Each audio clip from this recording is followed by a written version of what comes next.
Hello friends, ഇന്ന് ഞാൻ നിങ്ങളെ പരിചയപ്പെടുത്തുന്നത് റാഗി കൊണ്ടുള്ള സ്മൂതിയാണ്. നല്ല ഹെൽത്തിയാണ് സ്മൂതി. കാർബോഹൈഡ്രേറ്റ്സ് അരിയേക്കാളും ഗോതമ്പിനേക്കാളും വളരെ കുറച്ചേ ഉള്ളൂ. അപ്പോൾ നമ്മൾ മുഴുവനായിട്ടുള്ള റാഗിയാണ് എടുക്കുന്നത്. അതിനകത്ത് മധുരത്തിനായിട്ട് നമുക്ക് ഇഷ്ടമുള്ള ഫ്രൂട്ട്സ് ചേർക്കാം. അപ്പോൾ ഒരു അര കപ്പ് റാഗി നമ്മൾ 2-3 മണിക്കൂർ വരെ കുതിർത്തിയിട്ട് വേണം നമ്മൾ അത് അരച്ചിട്ട് അതിൻ്റെ ജ്യൂസ് എടുക്കാനായിട്ട്. അപ്പോൾ മധുരം കൂടുതൽ വേണ്ടവർക്ക് ഫ്രൂട്ട്സ് കൂടുതൽ ഇറക്കാം. ഞാൻ 2 ഈത്തപ്പഴം, കുറച്ച് ആപ്പിളും പകുതി പഴമൊക്കെ ചേർത്തിട്ടുള്ളൂ.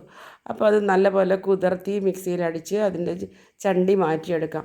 ചണ്ടി മാറ്റിയെടുത്ത് 1 കപ്പ് ജ്യൂസിന് 1 കപ്പ് പാല് എന്ന തരത്തിൽ വേണം നമ്മളത് കുറുക്കാനായിട്ട് വെക്കേണ്ടത്. അപ്പോൾ അത് 5-10 മിനിറ്റ് കൊണ്ട് നമ്മൾക്കത് കുറുക്കി വരും.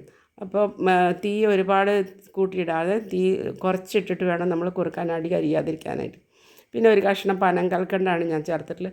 നിങ്ങൾക്ക് വേണമെങ്കിൽ ശർക്കരയോ പഞ്ചസാരയോ മധുരം ചേർത്തിട്ടുള്ളതുകൊണ്ട്, ഫ്രൂട്ട്സ് ചേർത്തിട്ടുള്ള മധുരത്തിൻ്റെ അത്ര അത്യാവശ്യമില്ല.